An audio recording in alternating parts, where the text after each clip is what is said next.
Hello and welcome to Jamie's Football Chat. Hope everyone's having a good week and everyone's keeping well. I can't believe it's Friday tomorrow. I just think it's gone really, really quick this week. It's crazy. Work's been busy and that. It's just gone really quick. But yeah, I'm going to do a quick review on Man United versus Southampton and then a couple of the games that were yesterday as well. Just talk about a couple of those games and then just another small update at the end as well. So yeah, so Man United beat Southampton 9-0. 9-0, I cannot believe it. Like, what a result that was. It was amazing to watch as a Man United fan. It was, it was just like I saw the goals coming in, and at the end of the day, Southampton obviously got a man sent off early in the game, and that challenge was absolutely awful on Scott McTominay. I just thought that obviously if his leg would have been planted, he would have broke his leg. It could have been like career ending. It was that bad. Nowhere near the ball, absolutely shocking. And he had to go. I don't know what he was thinking. But luckily Scott was okay, carried on the game, and then we just, from the get-go, we were just playing really good football. Ruthless as well, just kept going for it, kept going for the next goal. It was great. Luke Shaw had 2 assists in the first half, and obviously went off at half-time. Really, really good. Wan-Bissaka got a goal as well. Cavani's header was brilliant. Rashford scored a good goal. He looked a lot sharper than last few games, which I was saying in my last video that Rashford and Martial wasn't doing as well of late, which they wasn't, but they turned up a couple of days ago, which is great. And then obviously second half came, and then Martial come on. He scored two good goals, and the one was absolutely brilliant with that sort of touch that he did, and then just lobbed it in. Absolutely great finish. It was sort of old Tony Marshall from last season really. So that was great to see, and he looked like he had his confidence back, because it seemed like he'd lost that, and he had more desire, intensity getting into the box, and that. So that was great to see. So Marshall played better. He looked up for it more. Rashford was better as well, and they both had some poor games. But yeah, Scott McTominay scored a great goal, great finish outside the box, really good finish. Daniel James as well.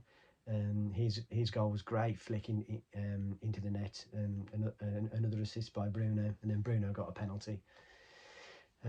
So 9-0 was just crazy, but yeah, what a win for our for our confidence as well. It's just brilliant. Great for the confidence after like 2 bad results at home in Sheffield United, and then obviously away at Arsenal with the draw when we should have beat them really. So it's great for the confidence, and obviously because we were a load of goals behind Man City and even goals behind Liverpool as well. I think we're level with Liverpool now maybe. And now we've clawed Man City to about 5 or 6 goals behind, so that's a lot doable, rather than before when it was so far ahead. It was like they've got like an extra point over us already, so that's better, and that could come into play near the end of the season. But at the moment we need Man City to slip up because they just keep on winning. And I think that the game as well, there was obviously some big talking points with VAR and that, but it seemed like what's happened now is obviously it happened in the Wolves game with David Luiz. The laws have changed, which people might not agree with the law, but the laws have changed, and at the end of the day you had to send those players off. But what they were saying in the BT studio, obviously we just won 9-0, but they were just focusing on those incidents, which are obviously not great, but the rules had changed. And I think it was like Peter Walton said, VAR's come in, which is obviously only the last sort of season or two. Like other sports, like American football, tennis, they've had all technology for a while, and the laws and the rules are all okay. They've caught up with it. Rather than the moment, VAR's come in and our laws haven't caught up with technology, so they still need to be sorted out. Because before these rules that we're seeing now probably wouldn't have been highlighted without VAR, because it would have probably not even happened. Rather than now, they're looking at every single law, what's happening, because they've got time now with the studios, the people in the studios looking, for all these decisions.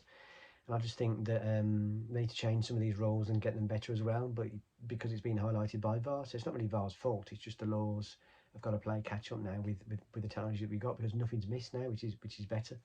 So it was harsh for the red cards for the players, but I think that law was brought in. Peter Walton was saying because it was to stop goalkeepers going to strikers and taking them down, and then when they take them down, they've conceded a penalty, but then also getting a red card. It was to stop that really. So obviously the defenders are getting sent off, but at least the goalie's still on. Then you got to then do the sub and bring another person on. So I think it was to stop that. But other than that, Southampton obviously only had 9 men from the 86th minute onwards. So it was great to see for the 9-0, and we scored 3 goals after 86 minutes. So even before that, we'd already scored 6 or 7. So it was already game over by then anyway. So yeah, that was an amazing win for Man United. We put us obviously joint top of the league, and then Man City won yesterday to go 3 clear, and they've got a game in hand as well. So it's a long way to go. I think Man City have got Liverpool on Sunday, which should be a big game. So I know obviously Liverpool lost yesterday to Brighton. It was a bad result for them, but I think you know they might turn up next game against City, and when the big boys play against each other, it's usually close anyway. So I'm sure it could go either way. And yeah, Jesse Lingard was back on form at West Ham against Aston Villa. Great win for West Ham, and they're going right up the league this season. And Lingard, I think that he'd obviously had his troubles with form, injuries, confidence. Obviously, you've focusing a lot on the clothing range and that he was doing. And I just think that he's gone there now, fresh move, and he's looked a new lease of life. It was like sort of the old Jesse Lingard that we had under Jose Mourinho, because you know under Ollie and that, and even LVG, he just wasn't as good and lost confidence.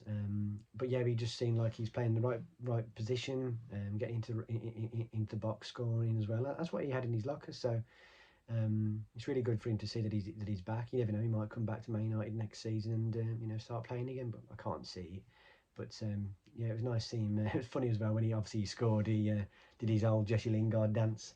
So that was quite funny. I think he was doing the shush as well to the cameras. So yeah, fair play to him. He's turned it round. But I think, to be honest, I said to one of my friends, he should have probably maybe moved in the summer to sort of you know reignite his career. But I think what happened is that because he's been at Man United for so long since he was a kid, he probably didn't want to leave. One, because obviously the wage he's on, and also as well to take a step down. It's hard for these players that aren't probably Man United level anymore, but they've got to move to further on their career. But sometimes they don't want to. They're happy to just you know get their money and whatever, which is wrong. But now he's done it, I think it'll be good for him. And in the future, he may even be able to get back in the England squad, because it's surprising that he's still only 28, so he's not that old yet. So that was good for him, and some really tight games at the moment. And I think that you know the moment with the way the Premier League is, it's so unpredictable. I don't get how people can bet on it as well, because it's so you know open.